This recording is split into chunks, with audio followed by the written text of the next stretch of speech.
Bonjour à toutes, bonjour à tous. Bienvenue sur ce webinaire organisé par la Commission numérique de l'Ordre des experts comptables, représentée ici par sa présidente. Bonjour Aurélie. Nous avons souhaité organiser en fait ce webinaire sur un sujet à la fois d'actualité, fascinant et parfois un peu déroutant. L'intelligence artificielle générative et plus concrètement la place qu'elle pourrait ou qu'elle peut occuper dans nos métiers. ChatGPT, ça a été lancé dans le grand public, puisque avant c'était du développement, c'est novembre 2020.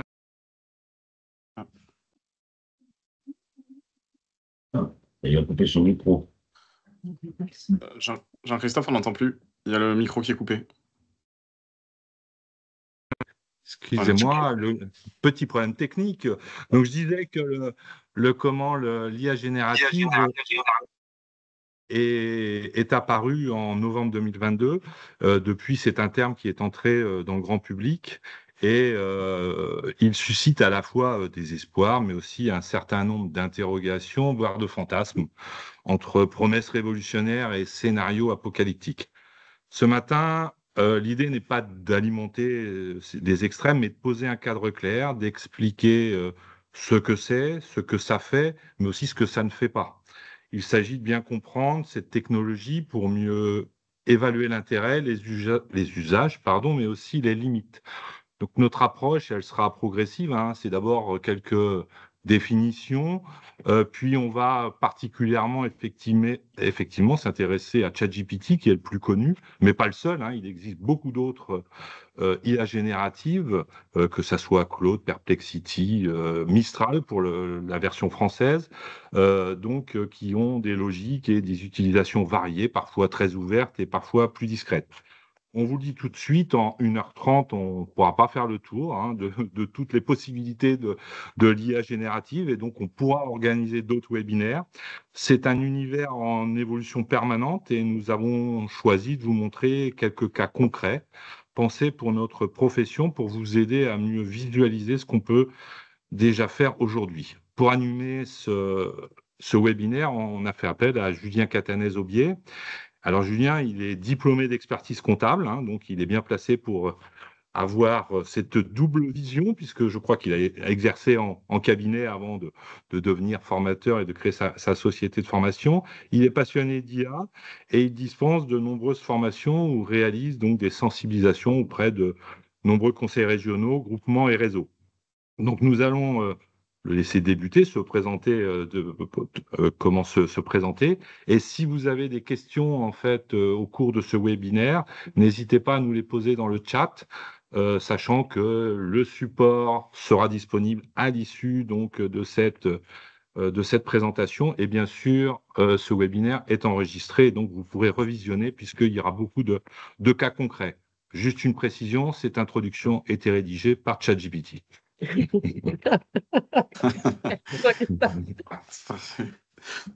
Merci beaucoup. Merci Jean-Christophe. Bonjour à tous.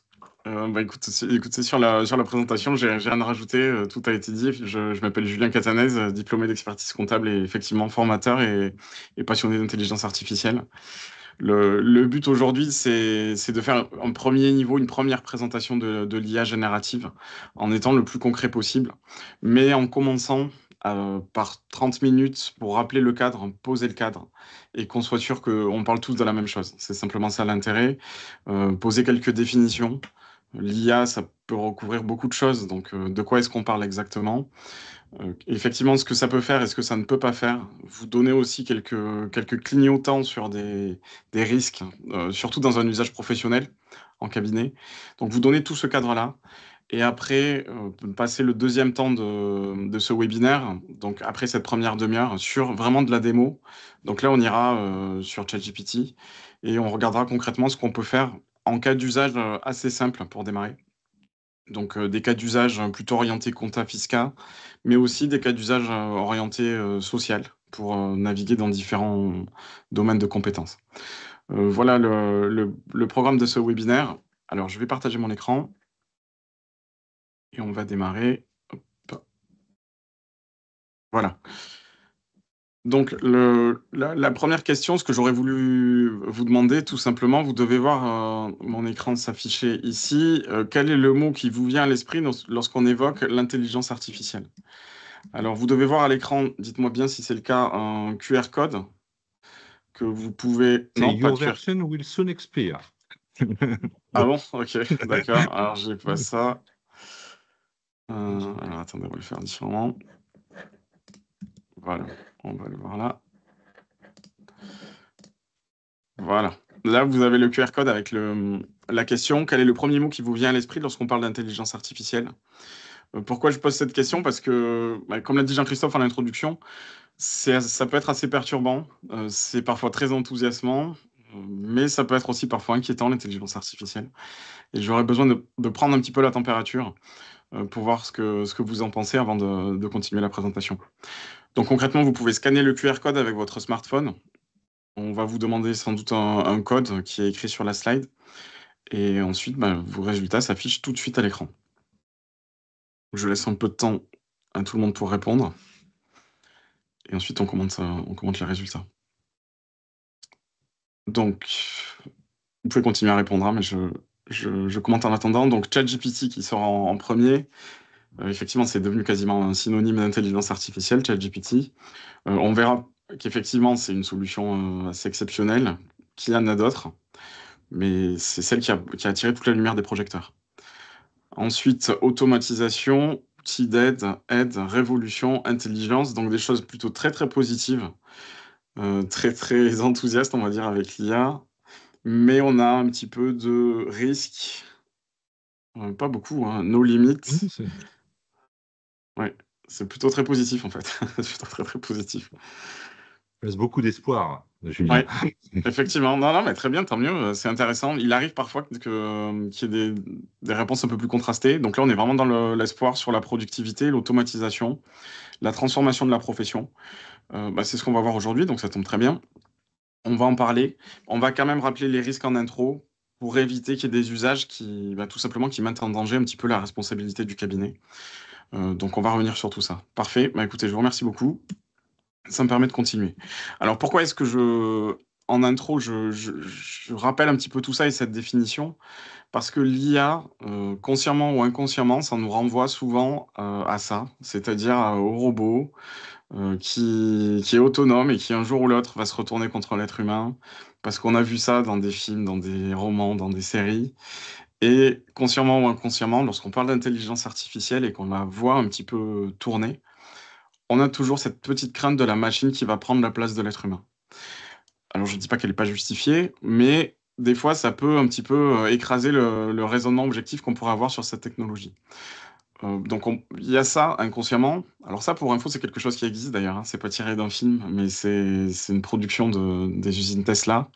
Donc c'est un robot qui existe, alimenté à l'intelligence artificielle. Donc forcément, quand on voit on voit ça, on peut s'inquiéter. Et on entend des discours très différents sur l'IA. Je vous en ai sélectionné deux. Vous avez Stéphane Mallard, qui est un conférencier bien connu sur ce sujet, que vous connaissez peut-être particulièrement dans la région, donc si vous l'avez. Oui, d'accord. Qui a une position, c'est un extrait, hein, mais qui, lui, a une vision maximaliste de l'intelligence artificielle et qui explique qu'elle remplace certaines tâches aujourd'hui, mais que petit à petit, elle sera en mesure de remplir toutes les tâches que peuvent réaliser les êtres humains, y compris l'empathie, la proactivité, etc. Il donne pas d'échéance, mais c'est sa vision du sujet. On a d'autres acteurs, Luc Julia, qui lui est le co-créateur de Siri, l'assistant d'Apple, qui est un Français, qui lui a une vision différente et qui est de dire mais il va pas y avoir de remplacement de l'humain par la machine, il va y avoir l'automatisation de certaines tâches. Donc les métiers vont se transformer, mais on va jamais remplacer un être humain par une intelligence artificielle. Donc c'est un peu difficile quand on a tout ça d'y voir clair et de se dire, bon, est-ce qu'on est sur une technologie qui va tous nous remplacer au final? Est-ce qu'on est simplement sur un nouvel outil? Comment est-ce qu'on doit appréhender tout ça? Alors ce que je vous propose, c'est de prendre un petit peu de recul pour essayer un peu de calmer les fantasmes ou les craintes excessives, que ce soit des rêves ou des cauchemars, et d'essayer de prendre du recul sur ce que c'est que l'IA. Alors, j'aime bien citer ces deux couvertures. Ces deux couvertures du magazine Time aux États-Unis. Sur la gauche, la une avec une question sur est-ce que c'est la fin de l'humanité? avec le AI de intelligence artificielle. Donc une question sur la place de l'homme face à l'arrivée de l'IA. Mais ce qui est intéressant, c'est que le même magazine, 40 ans plus tôt, en 83, avait fait une très proche sur la place de l'être humain face à l'arrivée de l'informatique. Donc ça montre que ces inquiétudes qu'on a, on les a déjà eues collectivement en tant qu'humanité avec d'autres technologies.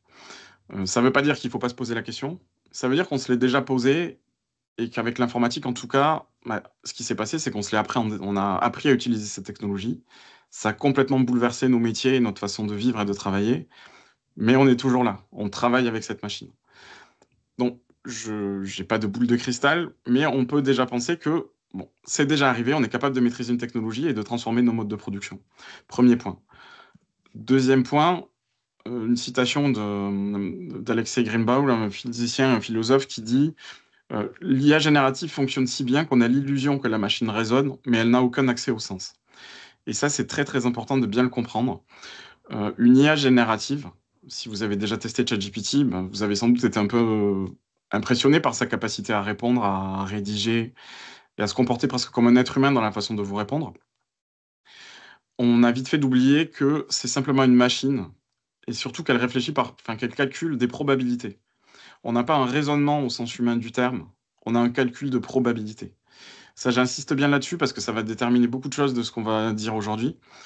L'IA générative, si je schématise, c'est un petit peu le principe de votre téléphone. Lorsque vous commencez à envoyer un texto et que lorsque vous tapez les premiers mots, on vous suggère les mots d'après. Vous tapez les premiers mots de votre message et en dessous, on vient vous suggérer les mots. Ouais, comment votre téléphone a fait ça? Il sait ce que vous avez l'habitude de taper. Vous tapez le premier mot d'une phrase, il se dit, il y a 90% de chances que dans les 90% des cas, lorsqu'il a commencé par ça, derrière, il y avait ce mot-là. Et c'est souvent pertinent, mais pas toujours.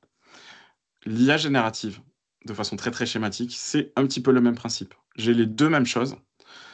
Une base, donc dans le cadre de votre téléphone, c'est votre historique de tout ce que vous avez tapé, qui lui sert de matière. Dans le cadre d'une IA générative, c'est les données avec lesquelles elle a été entraînée, donc tout ce qui a été fourni à l'IA générative au moment de sa conception. Et le deuxième point, c'est une capacité de calcul pour déterminer la probabilité de la réponse. Sur votre téléphone, cette capacité de calcul, elle se fait sur le téléphone et elle vous suggère en mots. Avec une IA générative, elle se fait sur les serveurs des concepteurs de l'IA et ça vous apporte une réponse qui est la plus probable en fonction de la question que vous avez posée. Donc, on est sur une approche de probabilité et on n'est pas tellement habitué, surtout dans la profession, à utiliser des outils probabilistes. On a plutôt l'habitude d'utiliser des outils qu'on appelle déterministes, c'est-à-dire blanc ou noir. Ça marche ou ça marche pas, c'est juste ou c'est faux. Je vais sur un avis, c'est vrai ou c'est faux, mais l'info, elle est là. En comptage, je sors une info. Si je fais 2 fois la même chose, je vais avoir 2 fois la même information. Avec l'IA, c'est pas la même chose. Donc, on va en reparler ensuite dans la partie risque, mais il faut bien avoir en tête que même si on a l'impression que ça résonne, on est sur une machine qui fait des calculs de probabilité. Donc, c'est aussi pour prendre un peu de hauteur sur la technologie. Ça veut dire qu'on est très loin de cette IA de science-fiction, que ce soit 2001 Odyssée de l'espace, Matrix ou tout ce que vous voulez. On n'en est pas là. On n'est pas sur une IA autonome qui réfléchit par elle-même et qui est capable de prendre la place de l'être humain. Ce dont on parle aujourd'hui, c'est l'IA générative, celle de ChatGPT, de Mistral, de Perplexity.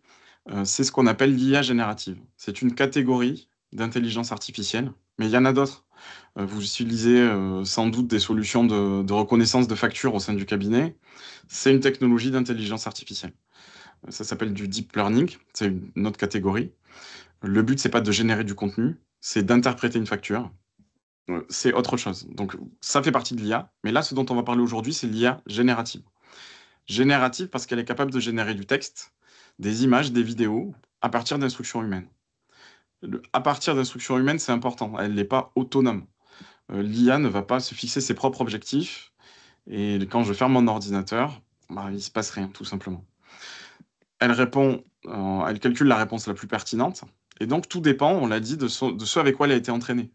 Une IA qui aura été entraînée avec des données de qualité va faire des réponses de qualité. Une IA qui aura été entraînée avec des données non filtrées, j'allais dire, elle risque de produire un petit peu n'importe quoi. Voilà un petit peu la façon dont ça fonctionne de façon schématique. Il y a un biais qu'on pourrait avoir, surtout en ce moment, où on parle tous les jours d'intelligence artificielle. Franchement, si vous faites une recherche sur l'actualité, tous les jours, vous avez des choses à lire. Ça devient assez impressionnant. Le risque, c'est de vouloir mettre de l'IA partout.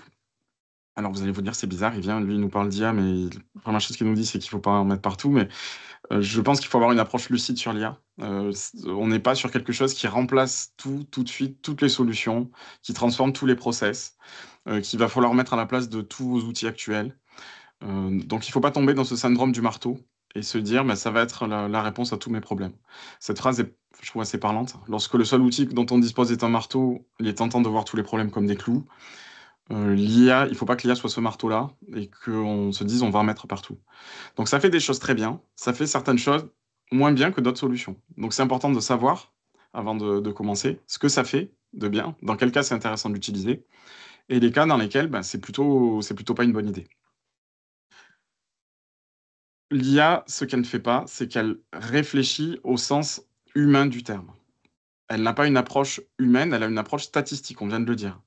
Donc elle donne des réponses plausibles et rapides, mais pas forcément vraies ou fondées.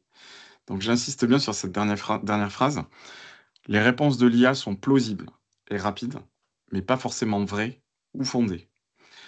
Ça, c'est très important. Moi, ce que je constate dans la plupart des cabinets dans lesquels j'interviens, c'est que les personnes qui utilisent une solution d'intelligence artificielle générative et qui n'ont pas été sensibilisées ou formées, l'utilisent dans la grande majorité des cas comme une sorte de base de données juridique et se mettent à poser des questions sur des taux de TVA, des régimes de plus-value, enfin tout ce qu'on veut, et prennent la réponse pour argent comptant. C'est extrêmement dangereux pour la raison qu'on a évoquée. C'est pour ça que j'ai passé un peu de temps à expliquer le mode de fonctionnement, parce que si on comprend bien comment ça fonctionne, on est sensibilisé aux risques qu'on peut rencontrer. C'est un calcul de probabilité. Et même si les probabilités sont plutôt bonnes, on a des taux d'erreur faibles, en fait, avec les IA génératives, il y a un taux d'erreur. Et donc, dans notre profession, on ne peut pas se permettre de produire des contenus fiscaux, comptables ou juridiques juste à 90 ou 95%.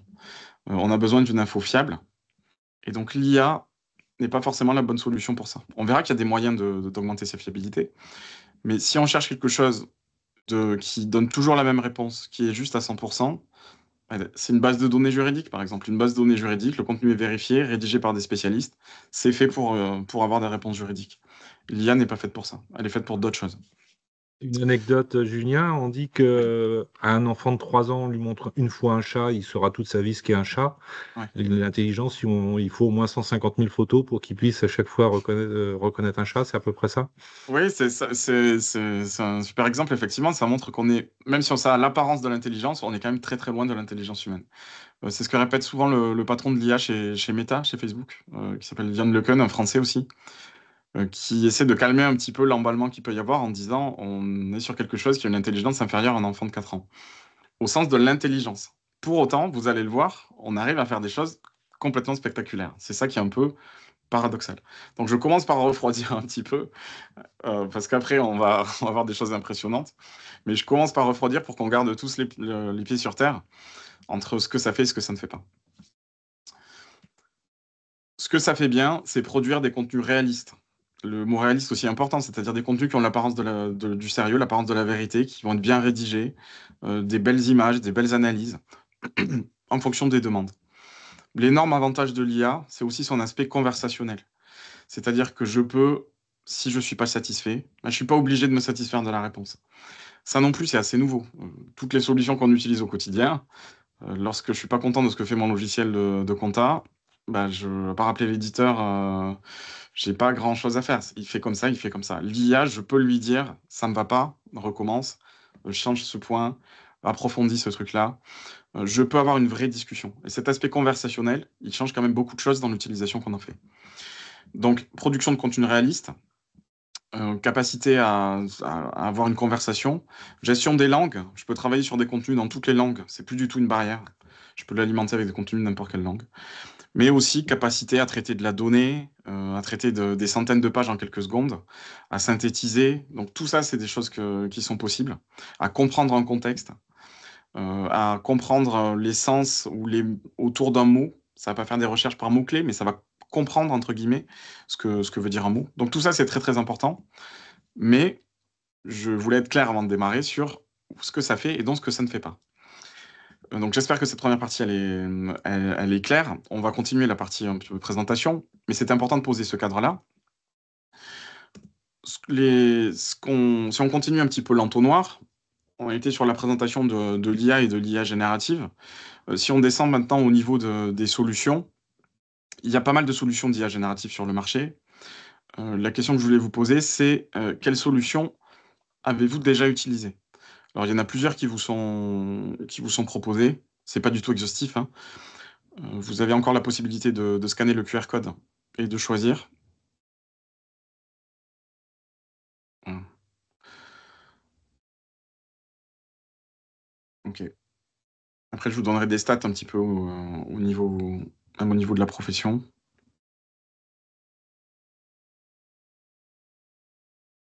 Donc, on a du chat. Alors, ce qu'on constate, en fait, il y a eu une étude sur le sujet. Ce qu'on constate de façon générale, c'est qu'on est beaucoup sur du chat GPT de façon écrasante dans l'utilisation de l'IA générative. Et ce qui arrive deuxième, alors là j'ai mis autre, j'aurais peut-être dû le préciser, mais ce qui arrive deuxième souvent c'est copilote. Donc il y a peut-être pas mal de copilotes dans le autre.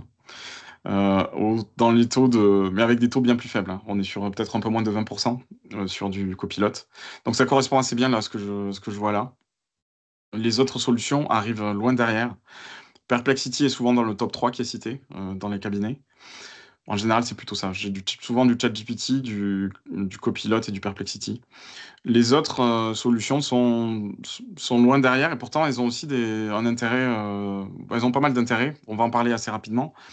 Mais sachez, c'était le message principal, qu'il n'y a pas que ChatGPT dans la vie. Il y a d'autres solutions d'IA générative. Je vais pourtant commencer par vous parler de ChatGPT parce que ça a été dit, Jean-Christophe l'a dit au début, c'est vraiment devenu presque un synonyme d'IA. Sorti en novembre 2022 de ChatGPT. Alors, ce qui s'est passé en novembre 2022, c'est qu'on a eu pour la première fois sur le marché, j'allais dire, une solution d'IA mise entre les mains du grand public. Et il a été possible de façon gratuite à n'importe qui d'aller tester ce qu'était une IA générative. Il y avait eu un précédent qui s'était pas très bien passé avec Microsoft en 2015 qui avait voulu mettre une IA sur Twitter. Okay. Voilà, très très mal passé. Pour ceux qui s'en souviennent, Jean-Christophe, Au bout de le soir même, elle était retirée puisqu'elle était devenue raciste et xénophobe. Exactement. Voilà. Donc ça n'avait pas très bien fonctionné, ça avait sans doute dû refroidir un peu aussi des ardeurs du côté des grands du numérique. Mais ChatGPT n'est pas tombé dans ce piège-là. Ils ont réussi à faire quelque chose qui n'a pas dérapé de cette façon-là et qui s'est avéré extrêmement puissant. Donc c'est ça qui a fait que ça a énormément, ça a une progression énorme. Ce côté fiable, rapide, accessible gratuitement, il y avait toutes les clés pour que ça fonctionne. Ça a vraiment beaucoup fonctionné au niveau mondial et tout de suite après, les gros acteurs du numérique ont sorti leurs solutions. Alors je vous en ai cité quelques-unes. Ah oui, je précise que en bas à droite, le nom de mon cabinet, c'est pas une solution d'IA générative. J'aurais pu la sortir sur cette slide parce que ça donne l'impression d'on ne cherchez pas. Ne cherchez pas. Mais toutes les autres, ce sont des solutions d'IA générative. Vous avez Gemini, qui est la solution d'IA de Google, Claude, qui est une solution faite par un autre acteur, Anthropic, Mistral, dont on parle beaucoup en France, avec un directeur français, un capital plus européen, un petit peu d'investissement américain quand même, il faut le dire. Grok, qui est l'IA de X, Twitter, avec une approche différente, pour le dire de façon neutre, c'est-à-dire moins de barrières, on va le dire comme ça, des contenus moins maîtrisés. Ouais. Non, pardon, Jean-Christophe, j'ai coupé la parole. Oui. Non, je disais pas de modération en fait. Voilà. Donc un peu tout et n'importe quoi pour le meilleur et le pire. Et Meta, qui a sorti Llama, qui est un autre modèle d'IA, qui lui, à la différence des autres, n'est pas utilisable comme ça directement en version grand public, mais qu'on peut télécharger et utiliser sur son ordinateur ou son serveur. Bref, tous les gros acteurs, il y en a d'autres, hein, bien sûr, ont sorti dans la foulée, leur solution d'IA générative. Donc aujourd'hui, on va être sur ChatGPT, mais n'hésitez pas à aller tester d'autres solutions pour voir ce que ça donne, voir s'il y en a d'autres qui vous plaisent mieux ou qui vous correspondent mieux à vos besoins. Si vous savez utiliser une solution d'IA générative type ChatGPT, vous ne serez pas perdu sur Gemini, Mistral ou Claude, ou même Grok. Donc n'hésitez pas à aller voir ailleurs ce qui se passe et à tester. Ça bouge encore une fois tous les jours, donc il y a des nouveautés qui sortent tout le temps sur ce sujet, mais sachez que ChatGPT n'est pas la seule solution. Pour autant, c'est un excellent généraliste, ChatGPT. Donc si vous démarrez, c'est une très bonne idée de démarrer avec ChatGPT. Vous pourrez faire beaucoup de choses. Si vous voulez faire des tests, c'est ce que j'entends par là, n'hésitez pas à utiliser ChatGPT, c'est une bonne idée. J'ai pas parlé à ce stade de copilote. Alors pourquoi? Parce que copilote, c'est pas un modèle d'intelligence artificielle. C'est la technologie GPT avec une surcouche Microsoft. Microsoft n'a pas développé son propre modèle. Ils ont peut-être un peu été pris de court par l'explosion de l'IA. Ils ont tout de suite voulu l'intégrer dans leur solution. Et donc, il y a eu un énorme partenariat à coût de milliards de dollars pour intégrer cette technologie dans leur solution. Là, je peux être, je pense, direct sur Copilot. Pour Copilot, ça, je l'utilise, enfin, je le teste. Je teste toutes ces solutions au quotidien. Honnêtement, dans une utilisation quotidienne, on est très en dessous de ce que vous pouvez avoir avec d'autres solutions d'IA générative. Donc, si vous démarrez, je ne vous encourage pas à démarrer avec Copilot. Démarrez plutôt avec d'autres types de solutions. On est sur une solution qui est à la fois plus coûteuse et beaucoup moins performante que ce qu'on peut avoir, y compris sur un ChatGPT, paradoxalement. Alors, Julien, avec Aurélie, on partage ton point de vue sur Copilot. D'accord. Bon, merci. Donc voilà un petit peu le panorama. Je poursuis avec une dernière partie avant de passer aux démos. C'est les risques et les bonnes pratiques. Quels sont les principaux risques liés à l'utilisation de l'intelligence artificielle? En fait, on a deux sujets majeurs dans un usage professionnel. Le premier sujet majeur, c'est la fiabilité de l'information. Là, vous avez une actualité, alors qui date un petit peu, c'était au début de ChatGPT, mais qu'on pourrait retrouver aujourd'hui sans doute. Un cabinet d'avocats qui a déposé des conclusions dans lesquelles il y avait des jurisprudences qui tout simplement n'existaient pas, qui avaient l'air bien écrites, mais qui tout simplement n'existaient pas. Il n'y avait jamais eu de jugement avec ce nom et ce tribunal, parce qu'ils avaient écrit leurs conclusions avec ChatGPT. Ça, c'est ce qu'on appelle le risque d'hallucination. L'hallucination, c'est que lorsque j'ai quelque chose qui a l'air vrai, mais qui ne l'est pas. Et l'IA est capable d'inventer un contenu réaliste, mais lorsqu'on la pousse souvent dans ses retranchements, qu'on insiste pour obtenir une référence ou quelque chose, il se peut parfois qu'elle invente quelque chose pour satisfaire l'utilisateur. On parle de 4 à 5% des cas. Mais 4 à 5% des cas, lorsqu'on fait de la fiscale, de la compta ou du droit social, c'est déjà énorme. Donc ça veut dire qu'une IA est techniquement capable de m'inventer une référence du CGI, un article du code de commerce ou une convention collective. Pourquoi? Parce qu'il y a cette approche probabiliste. On est sur de la probabilité. Elle ne va pas forcément chercher une info dans une base et me la donner de cette façon-là. Donc ça va vouloir dire qu'il va falloir être prudent et considérer l'IA non pas comme une source absolue de vérité, mais plutôt comme le travail qu'aurait fait un collaborateur ou un assistant. Et de la même façon, un être humain, et nous tous, moi le premier, on a un taux d'erreur dans ce qu'on fait toujours. On n'est jamais à 100%, et c'est pour ça qu'on met en place des supervisions. L'IA, le contenu produit par l'IA nécessite aussi d'être vérifié comme le contenu produit par un être humain. On n'est pas sur quelque chose qui fonctionne à 100%. On va voir qu'il y a des moyens de le réduire dans la démo, mais sachez qu'il y a toujours ce risque qui existe. Donc, un problème de fiabilité de la donnée, ce risque d'hallucination, mais aussi le risque que si je pose la question à l'intelligence artificielle et qu'elle me réponde sur sa propre base de connaissances, je ne sais pas en fait à partir de quoi elle me répond. Les données qui ont été fournies à l'IA ne sont pas publiques au moment de la conception. Donc en fait, c'est une boîte noire. Et l'IA me répond, mais je ne sais pas si elle me répond à partir de sources fiables, d'articles de blog aspirés sur Internet, de choses de qualité moyenne, obsolètes. Voilà. Je ne sais pas. C'est très souvent bon, et c'est un problème parce que comme c'est très souvent bon, assez rapidement on fait confiance et on a tendance à ne plus vérifier. Et pour autant, lorsque je vais l'interroger sur un autre sujet, bah, ça peut ne pas être bon. Donc, c'est pas vraiment un outil qui est fait pour trouver de l'information, ou pour répondre à une question de façon brute, sans lui apporter de la matière, je vais y revenir. Le premier point, c'est la fiabilité. Le deuxième point, c'est la confidentialité. On est dans une profession soumise au secret professionnel et au RGPD. Je ne peux pas faire n'importe quoi avec des modèles d'IA générative. J'ai le secret professionnel qui m'impose de ne pas communiquer les informations dont j'ai connaissance dans le cadre de mon activité. Donc, sur le secret professionnel, Le problème, c'est que beaucoup de modèles d'IA qui ont une soif de connaissances et de nouvelles matières en permanence utilisent ce que vous lui amenez pour continuer à apprendre. Donc ça veut dire que quand je vais déposer un fichier, potentiellement l'IA va pouvoir le prendre et l'intégrer d'une façon ou d'une autre. Ça ne veut pas dire qu'elle va le ressortir d'une façon identique. Là, c'est ce qui est décrit dans le premier encart. Théoriquement, ce risque existe. Je mets des informations sur moi. Est-ce que quelqu'un qui va taper je voudrais des informations sur Julien, est-ce qu'il va trouver ce que j'ai renseigné? Non, ça ne fonctionne pas comme ça. Mais en tout cas, j'ai perdu la main sur les données, je ne la maîtrise plus, et donc je ne peux pas le faire avec des données clients tout simplement. Donc lorsque je suis dans un modèle qui utilise les données que je lui fournis pour son propre apprentissage, je ne peux pas utiliser de données non anonymisées, en quelque sorte. Donc je vais y revenir aussi beaucoup, mais l'anonymisation, c'est vraiment la clé d'utilisation de l'intelligence artificielle. J'ai plusieurs possibilités. Soit j'anonymise, soit tout simplement je ne fais pas certains cas d'usage dans lesquels il y a trop de données. Je pense à une DSN en particulier. Une DSN, c'est bourré d'informations ultra sensibles. On peut presque oublier ce cas-là.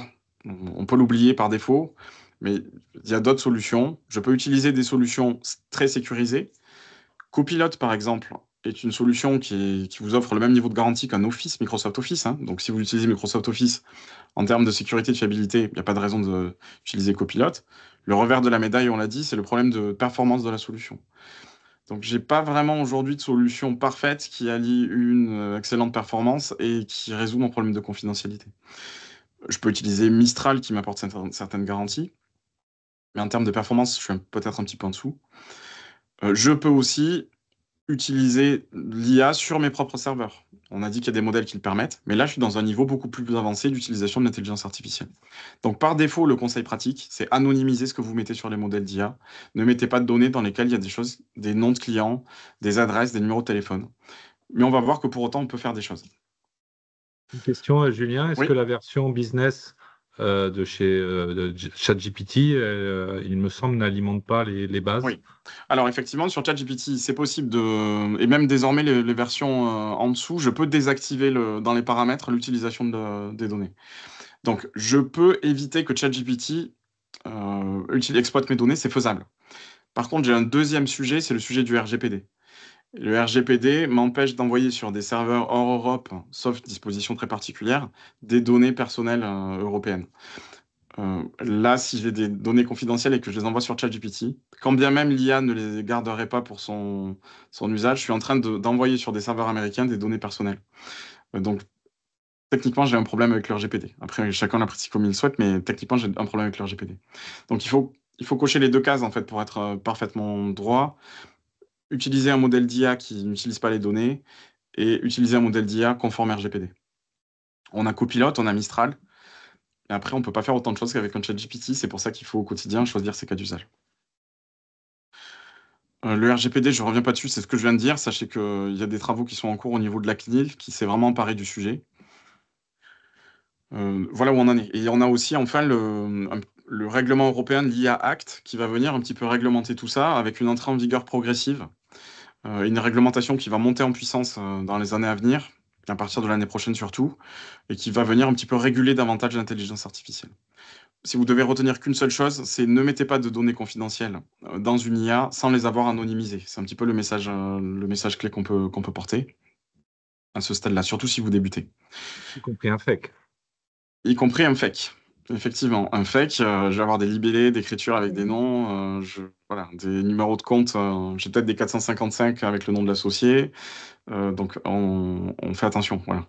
Peut-être je vais supprimer la colonne libellée, retoucher certains comptes, il faut faire attention. La tentation est grande parce que la solution fonctionnellement permet de traiter tout ça. Donc contrairement à ce qu'on a l'habitude, la responsabilité elle est plus sur la solution, elle est sur l'utilisateur. C'est pas la solution qui va vous arrêter et vous dire là tu ne peux pas le faire.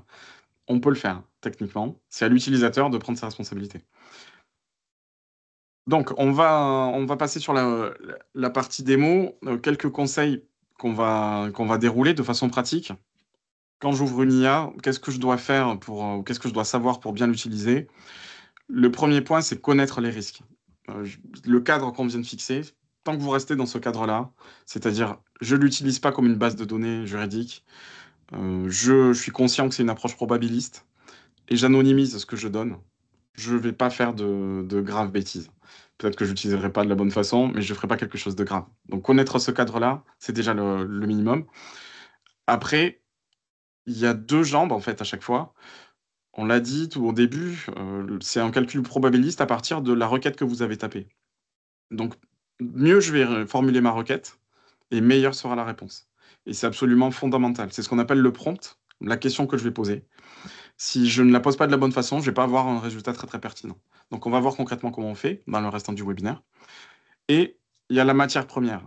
C'est la deuxième jambe d'un résultat qualitatif. La matière première, si je donnerais un l'IA, si je me contente de lui poser une question, elle va me répondre sur ce qu'elle sait, elle, que je ne maîtrise pas. C'est très souvent pertinent, mais sur des sujets très spécifiques, très techniques, ça peut être dangereux. Donc quand je vais être dans ce type de cas, des réponses très techniques, je vais aller chercher de la matière première ailleurs, je vais la fournir à l'intelligence artificielle, et je vais utiliser plutôt sa capacité de calcul, franchement hallucinante, impressionnante, plutôt que l'utiliser comme une source de données. Donc je vais aller chercher une matière juridique que j'ai quelque part, une procédure interne, une note, plusieurs fichiers, je vais fournir tout ça à l'IA, et je vais ensuite lui poser des questions. Et là, j'aurai un résultat beaucoup plus qualitatif, dans lequel le risque d'hallucination qu'on évoquait tout à l'heure est beaucoup plus faible. Donc voilà un petit peu les concepts de base avant de plonger. Connaître les risques, maîtriser la technique de prompt et chaque fois que j'ai une question technique, apporter de la matière première à l'IA pour l'aider à réfléchir. Sur les requêtes en particulier, le principe de base, c'est que je parle à l'IA comme un être humain et pas comme un Google. On a dit tout à l'heure, je le considère comme un assistant ou un collaborateur à qui je donne des tâches. Lorsque je donne une tâche à un assistant, et que c'est la première fois que je lui donne cette tâche, je lui donne beaucoup d'éléments. Je vais lui dire, il faut que tu fasses telle chose, ça va servir à ça, regarde un exemple de ce qu'on a déjà fait, attention à ne pas faire ça, etc., etc. Je vais lui donner des éléments de contexte. Je vais faire la même chose avec l'IA. Donc je vais taper des phrases et pas taper des mots-clés. Et surtout, je ne me satisfais pas de la première réponse. Si elle est très bien, on n'est pas obligé de critiquer pour le plaisir de critiquer. Mais si je ne suis pas satisfait, ça aussi, c'est quelque chose que je vois très souvent dans des sessions de formation. Dans les premières requêtes, il y a beaucoup de personnes qui disent c'est pas terrible le résultat. Et je leur dis toujours mais qu'est-ce qui va pas et on me dit mais j'aurais préféré que ce soit plus précis ou que ce point-là soit détaillé, etc. Bah, dis-le à l'IA. Dis à l'IA je voudrais quelque chose de plus précis, de plus détaillé, etc. Et l'IA le refait et elle vous fait quelque chose qui correspond. On est dans du conversationnel. Donc ne vous arrêtez pas au premier résultat s'il ne vous convient pas. Voilà, donc il est 1h38. On a fait cette première partie sur le cadre. J'espère que c'est clair. Une petite question, Oui. Julien. Est-ce qu'on est obligé de prendre des versions payantes de ces IA génératives? Alors, c'est une bonne question, effectivement. Il y a une offre gratuite si vous démarrez complètement. Il y a une offre gratuite quand même qui est assez importante qui vous permet de tester. Donc, si vous n'avez jamais utilisé une solution d'IA, ne payez rien. Allez sur ChatGPT, Mistral ou celle que vous voulez et amusez-vous à taper des requêtes, à essayer des choses et à voir comment ça réagit. Par contre, quand vous allez rentrer dans un usage un peu plus professionnel de l'IA et que vous allez vouloir faire certaines des choses qu'on va faire aujourd'hui, assez vite, ça va plafonner. Le principe, c'est que ces solutions sont gratuites un certain temps ou pour un certain volume de recherche et deviennent payantes, enfin bloquent et deviennent payantes si vous voulez aller plus loin. Donc, on est sur des solutions, le standard du marché, c'est entre 20 et 30 euros par mois et par utilisateur, sans engagement. J'ai aucun intérêt financier avec toutes ces solutions, bien sûr. Non, mais je vais préciser. C'est bien de préciser c'est quand bien. même. Ouais, je suis pas en train de vendre un produit du tout là. Donc, on est entre 20 et 30 dollars sans engagement la plupart du temps. Donc, vous pouvez tout à fait en tester une un mois, voir ce que ça donne, arrêter à la fin du mois et voilà. Donc, moi, je vous encourage, si vous démarrez, à tester des versions gratuites. Si vous voulez aller plus loin, assez rapidement, il va vous falloir quand même une version payante pour faire des choses plus intéressantes. Voilà. Bien. Donc, s'il n'y a pas d'autres questions, on va aller sur ChatGPT. Et je vais vous partager mon écran. L'objectif, c'est de faire des cas concrets sur de la fiscalité, du social, dans ce qu'on a prévu au cours de ce webinaire. Exactement. Exactement, on va faire deux grands thèmes, compta fiscal et social, avec des cas qui se veulent simples. On l'a dit en intro, Jean-Christophe l'a dit, on est sur une initiation, donc des cas plutôt simples que vous allez pouvoir refaire chez vous, comme on dit à la télé. C'est des choses que vous pourrez refaire sans trop de difficultés, mais qui vous montrent quand même déjà un petit peu la puissance de l'intelligence artificielle. Donc, le premier cas, ce qu'on va voir, c'est en compta fiscal, pour partir de veille réglementaire, de veille technique, pour en faire un support de communication. Donc, partir d'un document très juridique pour faire un mail client, un élément de communication sur les réseaux sociaux, voilà, ou même un élément de communication interne, pourquoi pas un mail pour son équipe, pour informer d'une nouveauté. Ça va nous permettre d'illustrer la possibilité de l'IA de convertir un contenu dans un autre format. Alors, je suis là sur une solution d'IA générative. Pour ceux qui n'auraient jamais vu, il commence à plus y en avoir beaucoup dans les sessions, mais on ne sait jamais, en quelques mots, pour ceux qui n'ont jamais vu, vous avez une interface ici où je vais poser ma question, et beaucoup de place libre, parce qu'il va y avoir la réponse de l'intelligence artificielle. Si vous n'avez jamais utilisé une solution d'IA, il vous suffit de poser une question. Vous ne pouvez pas faire d'énormes bêtises en posant une question, donc tentez de poser quelque chose, regardez les résultats et commencez à discuter avec l'IA à l'écrit. C'est la meilleure façon de plonger dedans. Vous avez une question peut-être? Oui. Non, Désolé. Non? un micro qui s'est ok. ouvert, je pense. D'accord. Donc là, ce que je vais faire, je vais repartir d'une actualité sur les loueurs en meublé. Il y a eu récemment la réintégration des amortissements dans le calcul de la plus-value des loueurs en meublé. Donc il y a un loueur en meublé, un régime ultra avantageux qui concerne beaucoup de cabinets. C'est pour ça que je me suis dit que ça pourrait être intéressant. Il y a cette nouveauté qui est tombée, qui rend un petit peu moins intéressant le régime des LMNP. Donc cette nouveauté, elle est tombée, et dans les cabinets, comment est-ce qu'on reçoit cette info? On reçoit une actu dans une newsletter de votre éditeur juridique préféré qui vous informe de ça. Vous cliquez dessus et vous arrivez sur un article qui fait 2, 3 ou 4 pages et qui vous explique tout ce que vous devez savoir sur la nouveauté qui vient de sortir. Alors, c'est exactement leur rôle, c'est très bien, c'est ultra fiable, c'est l'avantage de ce type de solution. L'inconvénient, c'est que j'ai un contenu qui est très technique. On est dans une époque où il faut communiquer, on le sait, auprès des clients qui attendent de la réactivité, de la proactivité, qu'on les tienne informés de ce qui peut changer pour eux. La difficulté, je repartage notre fenêtre, c'est que j'ai le matin en cabinet, moi j'ai ça. J'ai pas du tout quelque chose qui est prêt à être envoyé à un client. Donc là, j'ai 4 pages qui m'expliquent toutes les nouveautés. Alors, pour le professionnel en cabinet, très bien, c'est parfait. Là, j'ai pas de problème de fiabilité. Je sais que je peux faire confiance à ça.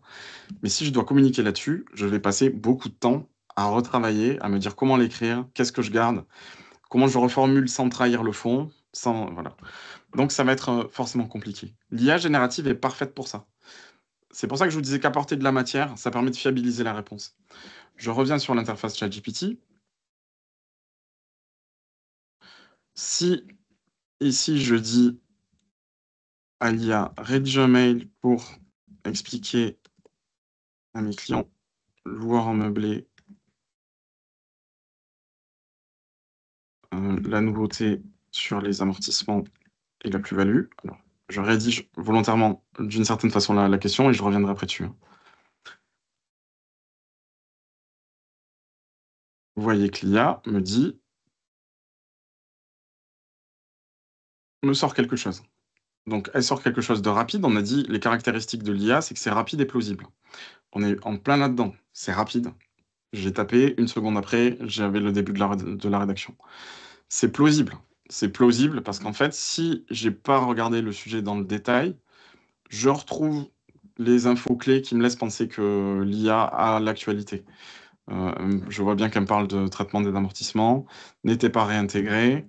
À compter de 2024, les amortissements seront désormais réintégrés. Donc, si je ne suis pas un spécialiste du sujet, je retrouve les quelques mots-clés, les quelques phrases clés qui me laissent penser que l'IA connaît le sujet. Donc, je pourrais être tenté d'envoyer ce mail à mes clients parce qu'il est plutôt bien rédigé, c'est clair, tout va bien. C'est ça qu'il ne faut pas faire, pour être tout à fait clair. C'est ça qu'il ne faut pas faire. Parce que là, si on se rappelle ce que j'ai dit tout à l'heure, ce que j'ai dit, c'est pas moi qui le dis, c'est une bonne pratique de l'IA. Là, en fait, j'ai sollicité l'IA sur son propre corpus d'apprentissage. Et je ne sais pas à partir de quoi elle a rédigé cette réponse. Elle a rédigé à partir de ses connaissances, mais je ne sais pas ce que sont ses connaissances sur ce domaine-là. Je ne sais pas ce qu'elle a aspiré comme contenu qui lui a permis de faire ce contenu-là. Donc je prends un risque. Et si on rentre dans le détail, je ne savais pas à l'avance ce qu'allait sortir l'IA, puisque ça sort jamais deux fois la même chose. Mais là, par exemple, j'ai un problème. L'entrée en vigueur de cette mesure, on n'est pas sur 2024. On est sur la promulgation de la loi de finances. Donc là, j'ai eu une erreur de fait, de droit, que je vais communiquer à mes clients, générer du stress et me mettre en responsabilité.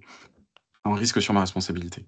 Pourquoi? Parce que j'ai sollicité l'IA sur son propre corpus d'apprentissage. Et ça n'est pas une base de données juridique. C'est une machine à transformer un contenu dans une autre forme de contenu.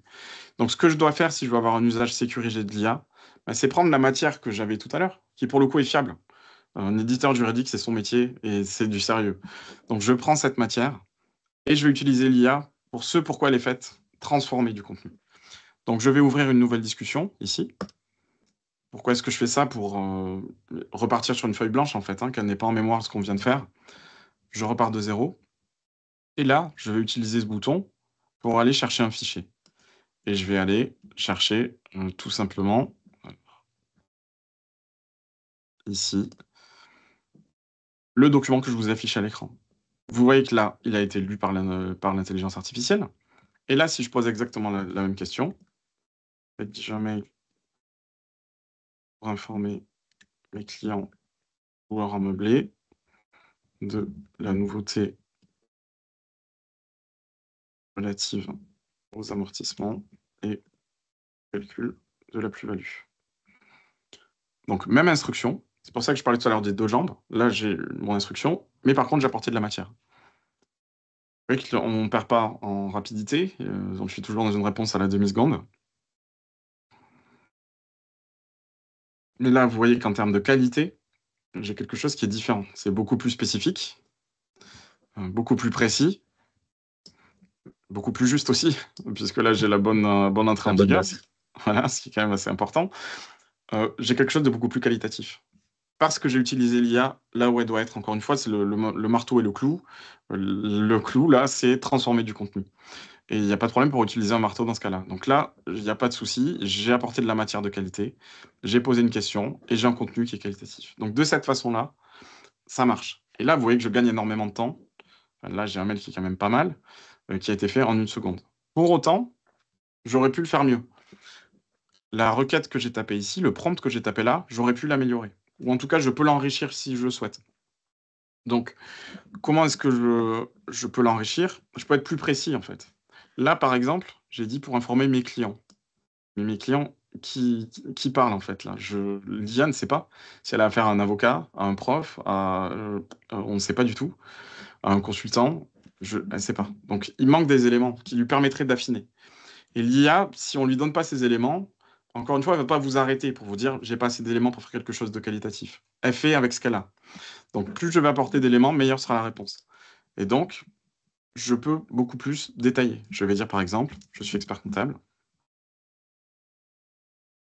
Je veux faire un mail pour des clients loueurs en meublé proche de l'âge de la retraite. Je peux être beaucoup plus précis. Je voudrais les informer de cette nouveauté. L'objectif est de générer un rendez-vous pour discuter de cette actu et proposer une mission de simulation fiscale. Le mail doit insister sur les aspects pratiques, sur l'impact pratique pour le client. C'est un exemple, on pourrait mettre tout ce qu'on veut, mais vous voyez qu'il y a des éléments qu'il n'y avait pas dans le premier. Premier élément, qui je suis. Là, il n'y avait pas cet élément-là. Ça, c'est une info qu'il faut donner à l'IA. Elle ne sait pas qui vous êtes si vous ne lui dites pas. Qui est-ce que je vise? Ça, je l'avais déjà mis, donc je l'ai remis ici. J'ai été un peu plus précis. L'âge de la retraite, j'ai pas besoin de dire à l'IA qu'elle va être en impact. On va voir ce qu'elle dit. Âge de la retraite, moi, dans ma tête, ça veut dire que il est peut-être probable qu'ils cessent leur activité ou qu'ils cèdent un bien immobilier, et donc ils sont peut-être un peu plus impactés par ça. On va voir si l'IA le comprend. Le format, un mail, donc c'est important de le préciser, je l'avais déjà dit, mais j'ai donné des éléments sur le format attendu. Je veux un mail qui a un impact pratique pour le client. Et j'ai aussi donné un objectif. Et ça, c'est quelque chose qu'on oublie souvent. On dit souvent rédige un mail, rédige un article, rédige ci, rédige ça, mais on ne donne pas l'intention. On l'a dans la tête, mais on ne la donne pas à l'IA. Et l'intention, ça va tout changer. Selon ce que je veux, l'IA va rédiger le mail. Donc je donne un maximum d'informations.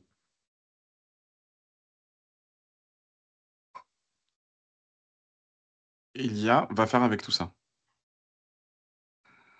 Donc vous voyez déjà que dans la rédaction, sur l'objet du mail, sur l'accroche, on a quelque chose qui est beaucoup plus spécifique. Vous voyez que j'ai pas eu besoin d'expliquer à l'IA quel était le lien entre l'info que je lui disais et l'actu. Elle est capable de se dire, bah, si un départ en retraite, il y a peut-être une baisse de revenus, ils vont peut-être envisager de vendre un bien. Donc elle-même a construit l'argument et elle a adapté à la fin le discours en fonction de mon objectif, qui était de prendre le rendez-vous. Donc là, vous voyez la différence entre le tout premier déjà et le deuxième. Là, j'ai travaillé sur la fiabilité en important de la matière première. Et entre le deuxième et le troisième mail, là, j'ai quelque chose qui répond exactement à ce que je veux. Parce que j'ai été très précis dans la façon de poser la question. Donc, je l'ai fait de façon un peu le plus pédagogique, donc c'est très scindé, très détaillé. Là, ça prend du temps, mais quand vous le faites vous directement, ça sera beaucoup plus rapide. Il faut juste avoir en tête d'être assez précis dans la requête, d'arriver à mettre sur le papier, j'allais dire, ce que vous avez dans la tête lorsque vous voulez faire quelque chose. Et ça, on n'a pas l'habitude non plus. Il faut formaliser des choses qu'on a dans la tête et apporter de la matière première chaque fois que c'est possible. Une matière première fiable. Et là, vous avez un contenu de qualité. Si jamais, petite astuce pratique, si jamais vous ne souvenez plus ce qu'il faut taper, là, tout ce que je vous ai dit là, par exemple, vous ne vous souvenez plus l'objectif, le contexte, etc., il y a une astuce qui fonctionne bien, c'est de dire je veux rédiger un mail pour des clients loueurs meublés et les informer d'une actu. De quoi as-tu besoin? Cette simple phrase-là, ou pose-moi des questions, de quoi as-tu besoin, etc. Ça va faire que l'IA va se passer dans un mode un peu consultant, j'allais dire, un peu coaching, et c'est elle qui va vous poser des questions. Et donc, si vous vous souvenez plus ce qu'il faut taper pour avoir une bonne requête, il suffit juste de vous souvenir de taper, c'est pas mot près du tout, hein, quelque chose qui ressemble à ça. Demandez à l'IA de vous poser des questions. Je suis à la visio, c'est le webinaire là, Alors, il y a un micro sur qui sur l'IA un micro. générative. s'ouvre. Julien, par contre, Oui. ChatGPT ne va pas chercher dans notre gestion interne tous les retraités ou les chefs d'entreprise proches de la retraite. Non, non, alors il le Pas fait encore. pas. Il le fait pas, mais on pourrait imaginer que je prenne un fichier anonymisé, mais après l'intérêt d'avoir un fichier anonymisé avec des numéros peut-être de dossiers, une base de données avec des âges et des numéros de dossiers, ben là je pourrais lui donner. Ça fait partie des cas plus avancés qu'on pourrait envisager, hein. Si j'ai une base de données avec des numéros de dossiers et des âges, je pourrais lui dire, bah, sors-moi la liste des dossiers et voilà, pourquoi pas. Oui, ça serait faisable. Donc là, vous voyez, le fait d'avoir demandé ça, ChatGPT me pose des questions et là, je vais répondre et je vais pouvoir lui dire, bah, le 1, le sujet est, etc. 2, l'objectif est de, etc. Donc, je vais répondre aux questions et je vais avoir quelque chose de qualitatif derrière. Donc, cette petite astuce, ça fonctionne franchement pas mal du tout. Voilà pour ce premier cas. J'espère que c'était clair. S'il y a des questions, n'hésitez pas. C'était un Une cas qui question, permet... Julien. Oui. Excuse-moi. Par rapport à la source documentaire, tu peux lui envoyer tout format, c'est-à-dire Word, PDF, JPEG, n'importe quoi? Oui, oui, tout cela, oui. Je peux envoyer du Word, du PDF, de l'Excel, du fichier texte brut, du PowerPoint. Je peux... Une vidéo? Alors, une vidéo, je vais pas pouvoir le faire sur ChatGPT, non, je pourrais pas. Ok. Il y a d'autres solutions. Les solutions de Google permettent de traiter des vidéos YouTube, par exemple, de façon native. Ouais. Sur ChatGPT, il faut que je passe par une étape intermédiaire qui sera de faire une retranscription et après de mettre la retranscription dans le lien. Voilà. Donc, voilà un premier cas d'usage. Ce qu'on va faire, c'est un deuxième cas, toujours dans cette partie compta fisca, c'est d'utiliser la capacité de l'IA à analyser des images pour faire des commentaires de tableau de bord. Alors, ça peut paraître bizarre ce que je viens de dire, parce que quel rapport entre une image et le commentaire de tableau de bord? On a dit, en fait, il faut faire attention de ne pas mettre de données personnelles ou de données confidentielles sur les solutions d'IA générative. Si je veux faire un commentaire de tableau de bord, mon tableau de bord, je vais avoir quelque part le nom du client. Donc, c'est simplement une astuce pratique. Comment est-ce que je peux anonymiser facilement un document dans lequel j'ai souvent en haut ou en bas le nom du client? La En haut à capture gauche. d'écran, voilà, ou en haut à gauche. La capture d'écran, ça s'avère plutôt très efficace. Donc, on a tous des outils de capture d'écran sur nos ordinateurs. Ça veut dire que je peux ouvrir le fichier PDF qui est généré par mon logiciel de tableau de bord, par exemple, ou directement la solution de création de tableau de bord. Et je peux tout simplement aller sélectionner les graphiques, les chiffres, les tableaux que je vais vouloir commenter à l'IA. Je peux faire même plusieurs captures et les donner à l'intelligence artificielle. Et je fais attention de ne pas prendre le nom du client en haut. Ça marche aussi avec des soldes intermédiaires de gestion, par exemple. J'ai souvent le nom du client tout en haut. Bah, il suffit que je fasse une capture sans le prendre. Et j'ai simplement des chiffres que je peux donner à l'IA, qu'elle peut utiliser, qu'elle peut commenter. Et après, je vais prendre le commentaire, le copier dans un mail ou dans un Word et rajouter le nom du client à la main. Donc, pour anonymiser de façon simple, sans rentrer dans des process d'anonymisation trop lourds, la capture d'écran, honnêtement, ça fonctionne plutôt pas mal. Qui dit capture d'écran dit image, donc il faut une capacité à lire une image. Ce que je vous propose, c'est de regarder alors, un exemple de tableau de bord. Mince, je ne l'ai plus ici. Alors, je vous demande 2 secondes. Je vais vous afficher une image que je vais chercher là. Voilà. J'ai fermé l'onglet en discutant tout à l'heure, mais je le retrouve tout de suite. Voilà. Hop. Donc, je vais vous l'afficher à l'écran. C'est une image de tableau de bord qui volontairement n'est pas est agnostique, j'allais dire. C'est-à-dire qu'on n'est pas sur une image d'éditeur de la profession, quel qu'il soit. On est sur quelque chose qui n'a rien à voir.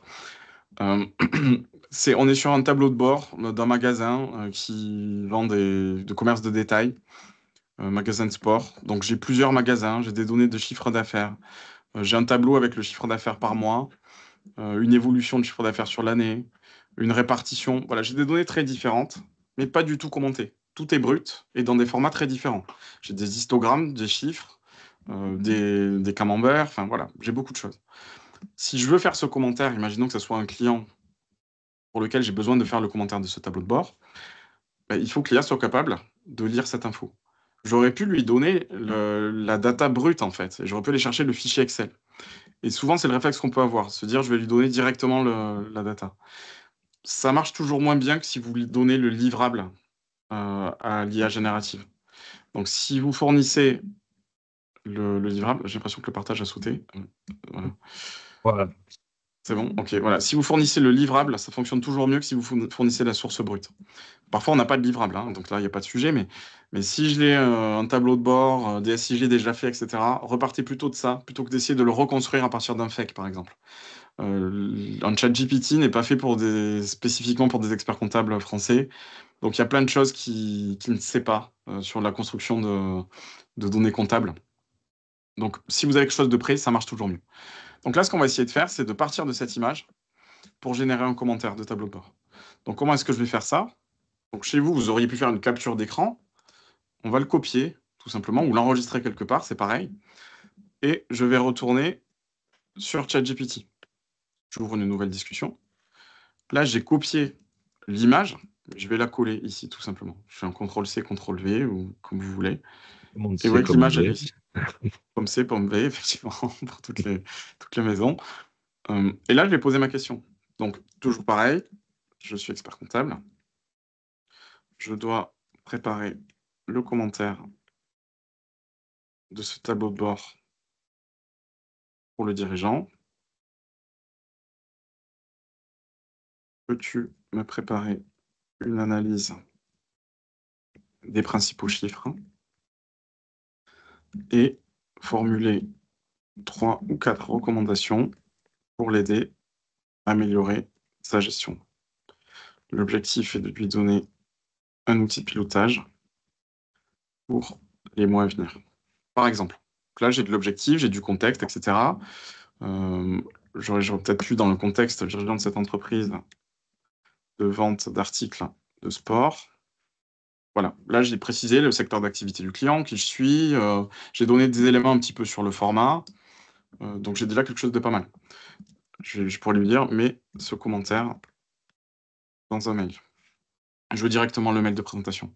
Donc là, je retrouve mes 2 jambes. J'ai une requête qui est, complète et j'ai une matière première qui va servir, à lire. Vous voyez toujours la rapidité de réponse de l'IA générative, ce qui est quand même, j'ai beau le faire en permanence dans des démonstrations, je suis toujours, impressionné. Mais, vous voyez, enfin, il a fallu, une demi-seconde pour que ChatGPT, me réponde. Donc là, qu'est-ce qu'il me fait? Bah, il me fait un mail: «Bonjour, veuillez trouver ci-sur une analyse de votre tableau de bord. Voilà le chiffre, les produits les plus performants. Voilà l'analyse du CA, l'analyse par magasin, et cetera. Recommandations de gestion. Recalibrer les prévisions commerciales pour que ce soit plus réaliste parce qu'il a remarqué des écarts.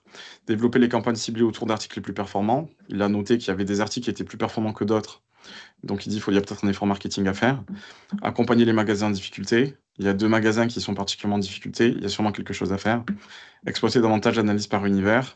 Travailler peut-être, c'est une suggestion, travailler peut-être plus par univers pour essayer d'avoir une analyse plus pertinente. Bon, ça, je vais peut-être la garder pour moi pour faire un meilleur tableau de bord le mois d'après, mais peut-être pas l'envoyer au client, mais j'ai quand même des éléments.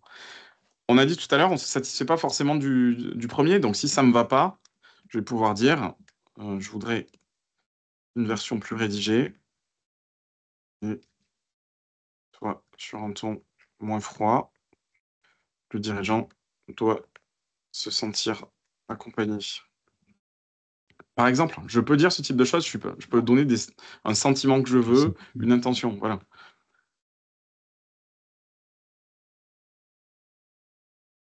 Des fois, le style Jones est un peu outrancier.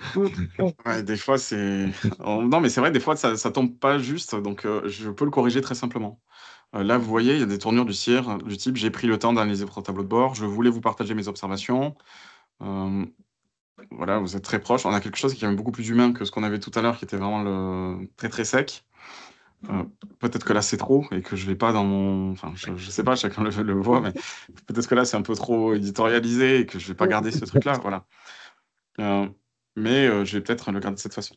Donc vous voyez que je peux l'adapter. Il y a un exemple qu'on prend toujours, enfin, il y a plein d'exemples qu'on peut prendre, mais c'est illimité là sur le style. N'ayez pas peur de dire à l'IA ce que vous voulez en termes de sentiments, de format, de longueur, de présentation pure. Plus de listes, moins de listes. Adaptez-le vraiment comme vous voulez. Vous pouvez dire, «Propose-moi une version en un seul paragraphe, mais en alexandrin». Bon, je le fais volontairement, je vais très loin parce qu'on va pas le faire, dans un usage professionnel. Mais c'est pour vous montrer que la palette de l'IA est quasiment illimitée. L'IA, elle peut faire ce que vous voulez. La limite, c'est vous, en fait, et votre requête. Donc si en lisant la réponse, il y a quelque chose qui vous va pas, ne vous dites pas: «C'est sa façon de rédiger, elle peut faire que ça». Non, elle peut faire ce que vous voulez. Donc, posez des questions, et là, vous voyez que, ben, on peut avoir un mail qui respecte tous les objectifs qu'on s'est fixés, mais qui est rédigé en alexandrin en un paragraphe. Donc, vous On peut pouvez lui être demander aussi de préparer le support PowerPoint on pour pourrait pour une présentation en réunion aussi. tout à fait. Alors le support PowerPoint mis en page, il va falloir que je passe par Mm. une autre solution pour que ça soit Ouais, propre, mais je peux lui demander déjà de me préparer C'est pas certains une slide. éléments. Voilà, je peux lui dire aussi, je sais pas, par exemple, on a dit: «Je peux tirer un fil», c'est-à-dire, créer une dynamique positive de la magasin en retrait.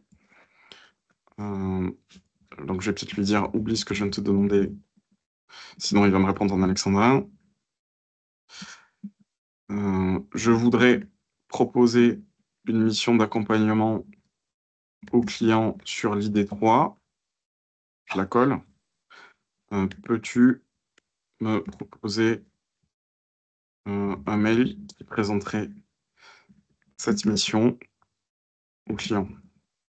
Ou même pas un mail, je vais pas rester sur le mail, proposer un guide d'entretien pour que je puisse préparer le rendez-vous de présentation de la mission avec le client. Donc là, j'ai pris une des recommandations qu'il m'a données, qui était il faudrait travailler tel aspect sur il y a des magasins qui sont pas très bons. L'IA m'a proposé de dire ça serait bien de faire un audit de certains magasins. Là, je lui ai dit ok, bonne idée, je vais aller faire cette mission. Est-ce que tu peux m'aider à préparer l'entretien? Et donc là, il me propose un petit guide d'entretien, voilà, avec des propositions d'accompagnement que je peux discuter. On n'a pas le temps là, évidemment, mais que je pourrais discuter, lui dire moi je verrais plutôt ci, je verrais plutôt ça. Voilà, il me fait des propositions de mission, etc. Validation, etc. Donc je peux non seulement critiquer ce que me répond l'IA, mais je peux aussi prendre un point de ce qu'elle a dit, comme je discuterai avec quelqu'un, essayer de creuser un sujet qu'elle vient d'évoquer et avancer dans la discussion. Je peux le faire sans aucun souci. Il y avait juste une question là, Julien, pour préciser quel outil on peut utiliser derrière pour faire des supports PowerPoint. Donc, c'est juste le nom de l'appli que tu utilises. Oui, ce que j'utilise, moi, c'est Gamma, une appli que vous pouvez retrouver. Encore une fois, j'ai pas de lien, j'ai aucun lien financier. Vous le voyez là sur mon écran, gamma.app, A2P, qui est une solution qui permet de générer des présentations PowerPoint à partir de contenus de toute forme. Donc, je peux donner un fichier PDF, je peux donner une adresse de site internet, un fichier Word, je peux coller du texte. Si par exemple, je colle, je sais pas, par exemple, je pourrais coller. J'aurais pas le temps de le faire, ça me démange évidemment, mais je n'aurai pas le temps. Ce sera l'occasion d'un autre webinaire. Ouais. Mais voilà, en 10 secondes, vous prenez ça, vous le collez dans Gamma et ça va vous proposer des présentations avec des slides mises en page sur ces différents points. Et donc, ça vous partez avec votre support de présentation. À retoucher évidemment, mais ça fait déjà une énorme base de travail. Je poursuis. S'il n'y a pas d'autres questions, on peut passer au deuxième axe qui était sur le social. C'est bon? Ok. Oui, on passe au social. Donc là, ce qu'on a vu pour l'instant, c'est comment je tape des requêtes, comment je peux apporter de la matière première pour avoir quelque chose de bonne qualité, comment est-ce que je peux un peu discuter avec l'IA pour arriver à ce que je veux, et comment aussi anonymiser facilement des données. C'est une petite astuce pratique, c'est pas la seule, hein, mais je peux anonymiser facilement l'image, une IA est capable de les lire. Et elle peut les lire un peu comme nous, les analyser, vous le voyez. Oui, une petite phrase de plus, c'est que sur le commentaire là, qui a été fait, il est assez générique. Mais j'aurais pu apporter de la matière en lui donnant des éléments sectoriels, par exemple, une note de conjoncture, des ratios clés, etc. Et là, le commentaire aurait été très très pertinent. Je peux aller plus loin. Je poursuis avec une question sur l'anonymisation. Est-ce que le nom des magasins n'aurait pas dû être remplacé par magasin X et magasin Y? Alors là, sur le point strictement juridique, au niveau du secret professionnel, peut-être que j'aurais dû effectivement anonymiser, oui, parce qu'il n'y a pas de nom de client, mais il y a des noms de magasins, donc c'est une bonne question. C'est effectivement, je le corrigerai pour la prochaine fois. Mais c'est un cas fictif pour le coup. Hein. Enfin, ça fait complètement fictif. D'accord. Donc si je pars sur la partie sociale, donc là, on va essayer de vous montrer non pas les mêmes fonctionnalités dans un autre domaine, mais d'autres fonctionnalités dans un autre domaine. Mais toutes les fonctionnalités que je vous montre sont transposables dans un domaine ou dans l'autre, hein, et même dans d'autres. Là, ce qu'on va faire, c'est prendre une convention collective et en fait entraîner l'intelligence artificielle avec le contenu qu'on aura choisi, qui sera cette convention collective. Pourquoi? Parce que les contenus, c'est juste un exemple, hein, mais le contenu des conventions collectives, c'est très technique, très long, pas facilement accessible. Les éditeurs font des synthèses, mais il n'y a pas d'interactivité. Je dois aller dans la synthèse de ma convention, aller chercher de l'info. Donc là, ce dont je vais partir, je vais vous le montrer à l'écran, c'est ce document-là. J'ai pris la convention collective de la boulangerie-pâtisserie industrielle. Donc 137 pages de PDF, avec tout ce qu'on trouve dans toutes les conventions collectives de France, des choses sur les congés, etc., etc. Donc beaucoup, beaucoup de choses. Je pourrais avoir l'objectif de me dire, j'ai envie que mes collaborateurs aient une sorte d'assistant qui est capable de leur répondre à des questions sur la base de cette convention collective. Et au lieu de passer du temps à aller chercher une info à chaque fois sur les congés, les préavis, ce genre de choses, s'ils avaient un petit assistant qui pouvait répondre à des questions en langage naturel, ça serait pas mal. Il y a un peu plus de 2 ans, si je posais cette question, c'était de la science-fiction complète, ou alors je partais sur un projet avec un développeur sur des semaines et des mois de travail. Là, aujourd'hui, je peux le faire assez simplement. Alors, ce que je vais faire, je vais être obligé de le faire un petit peu en accéléré, mais pour que vous Le sachiez que ça partage a existe. été arrêté. Hein. Oui, Le partage est oui, il va Votre revenir, il va écran. revenir. Ouais, ça arrive. Ce que je vais faire,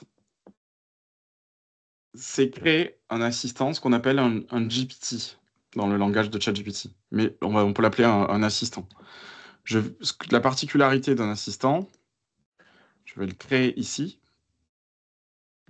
Donc, j'ai cliqué en haut à droite sur mon nom, j'ai cliqué sur mes GPT et créer un GPT. C'est que je vais me créer une IA qui va être capable de travailler d'une façon précise dont je l'aurai paramétré et sur un contenu que j'aurai choisi. Elle va pas tourner sur tous les contenus de la Terre, elle va pas travailler de la façon dont elle veut. Je vais la brider, entre guillemets, à une tâche donnée ou à un contenu donné. Donc là, je vais l'appeler par exemple IA boulangerie. Vous voyez que sur la droite, mon assistant est en train de se créer au fur et à mesure de ce que je tape sur la gauche. Je vais lui donner une description. IA qui répond à tes questions sur la convention collective de la boulangerie. Là, c'est purement cosmétique, j'allais dire, hein, ces deux premiers champs, c'est le nom et ce que fait l'IA. Je vais lui donner des instructions. Donc, je vais faire une requête comme je l'aurais fait, sauf que là, je vais la faire qu'une fois. Je ne vais pas devoir répéter à chaque fois les instructions. Je vais dire, tu réponds, je pars directement à l'IA, des questions de collaborateurs en social, en cabinet d'expertise comptable. Tu dois répondre uniquement sur la base de la convention collective dont tu disposes. Ta réponse doit être claire, pédagogique et citer systématiquement la source précise. Et je vais mettre par exemple paragraphe de la convention. Chaque fois que c'est possible, prends un exemple chiffré pour aider l'utilisateur à comprendre. Par exemple, hein, encore une fois, on peut faire ce qu'on veut. On peut faire des petites coquilles, hein, je ne les fais pas exprès. Je pourrais vous dire que j'ai fait exprès pour le bien de la démonstration, mais c'est pas vrai. J'ai fait une petite coquille sur systématiquement, mais même si je l'avais laissé, l'IA comprend. Donc là, j'ai une instruction. Donc cet assistant, chaque fois qu'il va tourner, il va tourner à partir de cette instruction. Je n'aurai pas besoin de le retaper. Il saura exactement ce qu'il fait. Et ce qui est important, c'est que je vais lui donner une base de connaissances. Donc je vais aller chercher la convention de la boulangerie, le PDF, qui fait plus de 170 pages. Vous voyez qu'il charge en 2 secondes. Et là, j'ai mon assistant qui est prêt sur le côté. Je vais pouvoir désactiver peut-être la fonction recherche sur le web parce que je ne veux pas que l'IA aille chercher sur Internet une info. Je caresse bien sur la convention. Je vais désactiver la génération d'images parce que je ne veux pas que mes collaborateurs s'amusent à générer des images avec l'assistant. Et je vais le créer. Je peux décider de le garder ou de le partager. Si je veux le diffuser au sein du cabinet, je vais garder cette option-là. Pour être précis, j'ai besoin d'un abonnement payant pour créer un assistant. Je n'ai pas besoin d'abonnement payant pour utiliser les assistants. Donc, je peux très bien, au sein du cabinet, avoir un compte payant qui crée les assistants et les utilisateurs qui se connectent dessus pour l'utiliser, avec des comptes gratuits. Donc, je le crée là. Et là, j'ai mon assistant qui est prêt, IA boulangerie. Ça ressemble à l'interface de tout à l'heure, mais je ne suis plus dans le même contexte. Et donc, quand je vais être dans le cadre du travail au cabinet, soit j'aurai des questions généralistes que je vais poser là-haut à ChatGPT, qui est l'IA qu'on utilisait depuis tout à l'heure, mais où à chaque fois j'ai besoin de réexpliquer, puisque l'IA ne sait pas ce qu'elle doit faire. Soit je vais chercher un des assistants. Là, vous voyez que j'en ai plein parce que je travaille ces sujets, mais vous, ça sera vide ici la première fois que vous allez l'utiliser. J'irai chercher l'assistant en fonction de ma demande et je vais poser une question spécifique. Et donc là, par exemple, si je lui dis mon client a un salarié qui vient de se marier, quel est le nombre de jours de congé prévu? Vous voyez que contrairement à tout à l'heure, il y a une phase de recherche dans ma base de connaissances. Il est allé chercher dans le document. Et donc là, en 2 secondes, il est allé consulter les 170 pages et il a trouvé l'information. Là, c'est une info qui est assez facile à trouver. Donc, le gain de temps, il n'est pas gigantesque sur ce type-là. Je vais vous faire un deuxième exemple. Mais vous voyez que ça respecte strictement tout ce que j'ai dit. C'est-à-dire, ça cite l'article, j'avais demandé un exemple chiffré, enfin, il n'est pas chiffré, mais il met un exemple, il n'y a pas beaucoup d'intérêt là-dedans, mais il respecte ce que j'ai demandé. J'aurais pu poser une autre question et dire, je ne suis plus sur l'IA Boulanger, je vais retourner là-dessus. J'aurais très bien pu dire, rédiger un mail à un client qui me demande de lui rappeler calcul de l'ancienneté dans sa branche. Ajoute un tableau de synthèse, par exemple.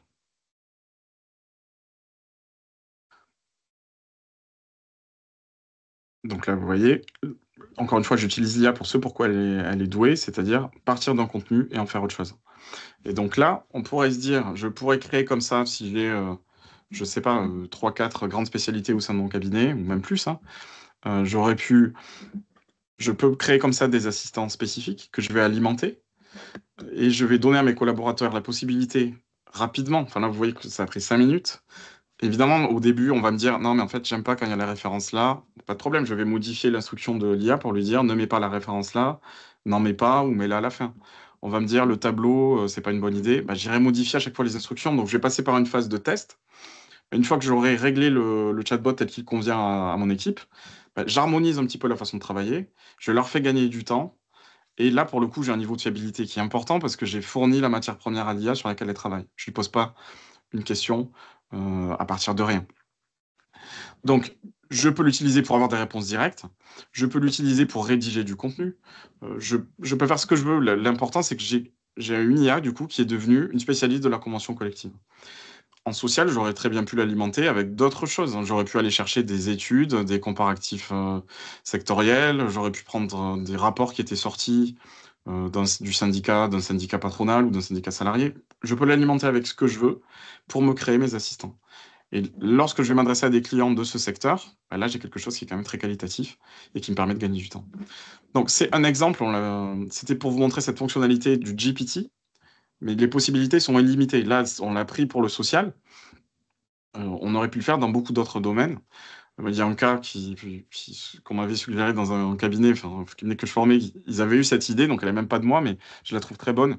Ils avaient pris la brochure pratique de la DGFiP à l'impôt sur le revenu et ils l'avaient alimenté, créé un assistant là-dessus. Bah, en période de déclaration de revenus, vous avez un assistant qui est capable de répondre aux questions des collaborateurs sur quelle case remplir, quoi mettre, etc., etc. Vous le faites en 10 minutes.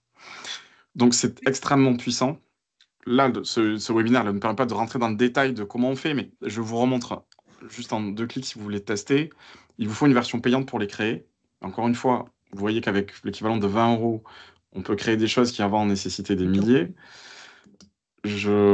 Ici, mes GPT, je crée mes GPT là, et ensuite, je vais passer par les étapes qu'on a vues ici. Julien, j'ai une petite question Oui, technique. Est-ce que tu peux lui mettre plusieurs sources, du coup? oui, Ok. tout à T'es pas fait. limité à une source documentaire, tu peux lui mettre autant de sources documentaires sur lesquelles il peut se piocher l'information. Oui, on peut en mettre plusieurs. Après, au bout d'un certain nombre, alors il n'y a pas un nombre précis, mais au bout d'un certain nombre, si je lui mets 3000 pages de doc, il Oui. n'y arrivera plus. Il n'y arrivera plus. Donc il faut rester. J'ai fait des tests avec 400 ou 500 pages, ça fonctionne encore. Ok. J'irai pas beaucoup plus loin que ça en fait. Voilà. Mais je peux mettre différentes choses, hein. Je peux mettre un PowerPoint, un PDF, et lui dire, bah, à partir de ça, tu fais quelque chose. Donc je peux utiliser des GPT de cette façon, c'est-à-dire là pour répondre à des questions. Je peux aussi l'utiliser pour faire des tâches précises. On a fait tout à l'heure un commentaire de tableau de bord.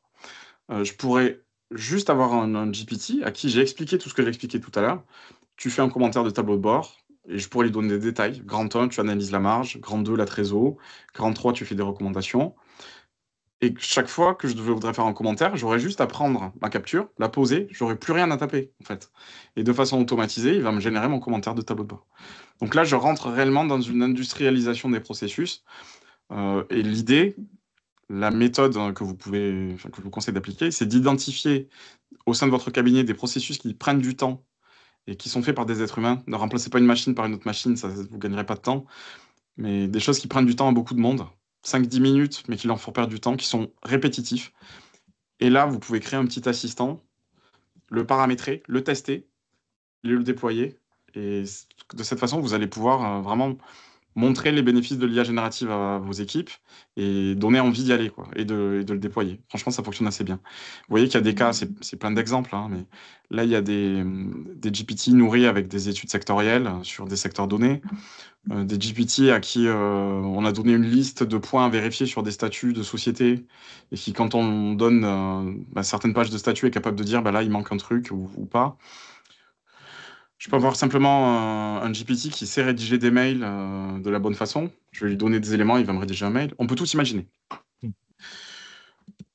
Donc, Et le oui, pardon. GPT pour rédiger des posts LinkedIn aussi, Bien sûr, voilà, on peut rédiger un GPT. pour contribuer aux 60% de posts rédigés par l'IA. Ouais, ça c'est le revers de la médaille de l'IA. Ouais. C'est que ça, si on s'en sert, encore une fois, si on s'en sert sans apporter de matière, c'est important de le dire. Si on se sert de l'IA pour créer des contenus sans apporter de matière spécifique, si je donne pas de matière sur ce qu'est mon cabinet, quelles sont mes spécialités, qui je suis, etc., je vais créer des contenus, des posts LinkedIn qui vont ressembler à tous les posts LinkedIn de la place. Il n'y aura pas d'intérêt. Donc, apporter de la matière, ça fonctionne toujours mieux. Voilà donc, si je récapitule, les 3 fonctionnalités qu'on a vues aujourd'hui. On a vu la possibilité de tout simplement taper une requête pour créer du contenu à partir de notre contenu. Donc là, ce qu'il faut retenir, c'est l'importance d'apporter, si vous êtes sur ce type de cas d'usage, d'apporter une matière première fiable. La matière première fiable n'est pas sur ChatGPT, il faut aller la chercher ailleurs. Un site internet, des propres notes du cabinet, mais j'utilise ChatGPT pour la convertir. Si je suis sur des cas d'usage qui ne nécessitent pas d'une exactitude, créer une invitation pour un petit déjeuner d'information, j'ai peut-être pas besoin d'aller chercher 20 pages de feuillet rapide, hein. Là, je vais peut-être me contenter de faire la requête directement sur ChatGPT. Dès que je suis sur du technique, je vais chercher de la matière première. La façon dont je tape ma requête, donc quelque chose de travaillé, si je reprends les exemples, quelque chose de détaillé, de précis, avec beaucoup d'éléments. Si jamais je ne me souviens plus ce que je dois mettre, je demande à l'IA de me poser des questions pour m'aider à trouver les éléments que je dois lui apporter. Donc l'IA peut vous aider. On a vu après la capacité de l'IA à traiter des images. Ça peut vous donner quelque chose de pratique pour anonymiser des documents. Je repère un paragraphe, un tableau ou des chiffres, je le colle et je demande un petit commentaire. Donc ça peut être pas mal. On a vu, 3e cas, la création de GPT pour commencer à automatiser. C'est la première étape un petit peu plus avancée qui va vous permettre de gagner du temps. Parce que si à chaque requête, vous devez retaper un paragraphe, assez vite, vous n'allez plus utiliser l'IA. Donc, je vous invite à créer des GPT sur les tâches répétitives. On a choisi de prendre compta fiscal et social. On aurait pu prendre beaucoup d'autres sujets. Encore une fois, c'est juste des exemples d'illustration. Quel que soit votre domaine d'activité, vos spécialités, vous pouvez tout à fait adapter tout ce qu'on a vu à votre spécialité. Retenez plutôt les principes que les domaines et les exemples qu'on a pris. Est-ce qu'il y a des questions déjà à ce stade-là? J'ai une question sur les GPT. Pour comment on partage en fait avec les équipes, Oui. c'est un lien qui est disponible, hein, c'est ça, qu'on envoie par mail et qui permet aux gens de se connecter? Oui, quand je suis dessus, c'est un lien, que je peux envoyer par mail, tout à fait, et que je peux partager. Je vais l'avoir ici, voilà, copier le lien. Donc ça me génère un lien, je l'envoie par mail et tout simplement je l'envoie à mes collaborateurs. Si. Est-ce qu'il y a d'autres Autre question, toutes les démonstrations, peu ou prou, on peut les faire sur les différents autres IA génératives, hein, quel que soit le. Oui, tout à fait. On peut les faire sur toutes les autres solutions. On peut les faire, franchement, on peut faire l'équivalent sur un Claude, un Mistral. Vous pouvez vous amuser sur votre solution préférée. D'accord, non, autrement, peu d'autres questions. Enfin, je pense que les gens sont restés subjugués devant cette présentation. Les capacités de comment d'aide, de gain de temps sur des commentaires en cette période fiscale chargée, ça peut permettre effectivement de rédiger déjà des commentaires de gestion, parfois peut-être aussi parce que je l'ai vu de créer aussi une base de données en fait sur des points, des lettres après contrôle, hein. On peut aussi Oui. il y a eu des cas comme ça où on alimente un petit peu. je veux dire, une base et puis qui permet d'écrire des lettres après contrôle. Enfin voilà, il y a plein de... Oui, tout à fait. En fait, Les possibilités sont immenses. Ouais. En fait, c'est l'imaginaire qui, en fait, est la seule limite. Oui, non, mais franchement, c'est ça. On peut imaginer toutes sortes de cas. Après, ils sont plus ou moins complexes à mettre en œuvre, mais l'IA, en général, ne bloque pas. Enfin, c'est pas le point de blocage dans le développement d'une idée, quoi. Une question de performance, je sais qu'il y a des outils pour mesurer ça, mais quelle est l'IA la plus performante, la plus complète? Est-ce que c'est ChatGPT? Alors, ça bouge aussi, ça, tout le temps. Google a sorti, c'est passé complètement inaperçu parce que ça s'est fait en même temps que l'annonce de la création d'images sur ChatGPT.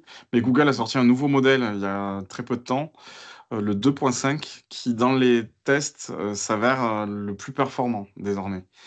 Mais c'est une course. ChatGPT était le plus performant là, il y a 3 jours avant. Honnêtement, ChatGPT, il n'y aura pas de problème de performance sur ChatGPT. Vous pouvez démarrer. Il y a beaucoup de fonctionnalités, beaucoup de choses disponibles et un haut niveau de performance. Et la question, est-ce qu'on peut faire du bilan en version Ghibli ou Ah. parce que c'était le Ouais. le Oui, alors comment, Ghibli, pour ceux qui l'auraient pas suivi, c'est un type d'image que permet de générer ChatGPT, un peu en mode dessin animé, qui a fait vraiment un gros buzz sur les réseaux sociaux. Ça fonctionne très bien. Faire du bilan, peut-être pas, mais on peut générer des images de qualité désormais. On aurait pu montrer beaucoup d'autres choses. Je m'étais noté de montrer aussi le mode audio pour la réponse à ces questions. On n'aura pas le temps, mais sachez que tout ce qu'on a fait là est disponible aussi en mode audio avec l'application. Donc, par exemple, le GPT que je viens de créer qui répond aux questions de convention collective, je peux le retrouver sur mon téléphone une fois que je l'ai créé et poser des questions à l'oral à l'IA qui va me répondre à l'oral aussi. Donc, je peux rentrer vraiment me créer un assistant conseiller au quotidien. Est-ce que je... Pardon, Ouais. oui. Non, Une j'allais petite, proposer de faire le dernier nuage de mots-clés, mais je prends la question, bien sûr. ouais. Une petite question quand même environnementale.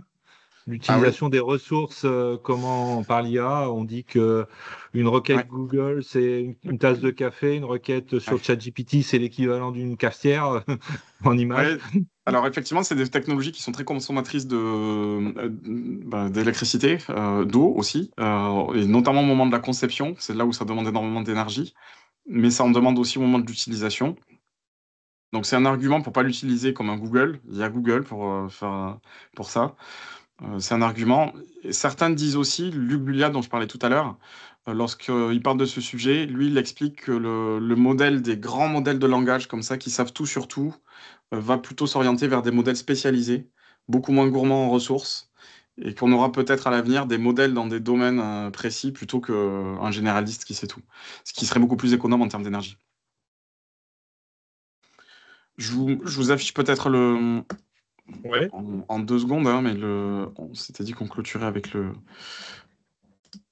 hop, une prise de température. Ce qu'on vous demande tout simplement, c'est si vous avez un mot qui... Ah oui, mais ça va faire comme tout à l'heure, pardon. Excusez-moi. Un mot qui résume ce que votre ressenti à la fin de cette session sur l'IA. Est-ce que vous étiez très enthousiaste au début? Est-ce que vous l'êtes toujours? On espère. Est-ce que vous l'êtes toujours? Donc je vous laisse taper. Vous devez voir les résultats s'afficher à l'écran. Ok, bah écoutez, ça a l'air très bien. Plutôt des mots que positifs. Hein. Non, on s'y habitue pas. Enfin, honnêtement, on s'habitue pas à ce que peut faire l'IA. Hein. C'est franchement, ça n'arrête pas de changer. Et là, c'était juste un petit aperçu, mais c'est un outil puissant. Je vous encourage tous à tester, franchement. Prenez une des solutions qu'on a évoquées, même en solution gratuite, et essayez de taper des requêtes pour voir ce que ça donne. Commencez à vous amuser, plongez dedans pour vraiment ne pas passer à côté quoi, de cette évolution. Mais écoutez, moi, j'ai terminé, je pense. Je vous remercie Merci beaucoup. Julien pour cette présentation très intéressante. Vous étiez très nombreux ce matin, malgré la période fiscale, à être présents pour ce webinaire de la commission numérique de l'Ordre des experts comptables des Pays de la Loire. C'était un première présentation. Je pense on en organisera d'autres pour rentrer un peu plus dans le détail, effectivement. Et puis, on commence à voir, effectivement, eh bien, les remerciements qui tombent, Julien, pour cette présentation. Et en rappelant bien qu'il y a certaines limites qui sont inhérentes à Oui. notre métier, en tant qu'expert comptable. Mais merci beaucoup pour cette présentation. Merci beaucoup Merci à pour, tous et pour n'hésitez pas à l'invitation. remplir le questionnaire de satisfaction et que vous allez recevoir et nous proposer aussi des thématiques qu'on pourrait approfondir dans de prochains webinaires. Merci à tous. Merci à tous. Merci, bonne journée, Merci. bon week-end aussi à venir. Oui, Merci, bonne journée, bon Success week-end. Story. Au revoir. Au revoir.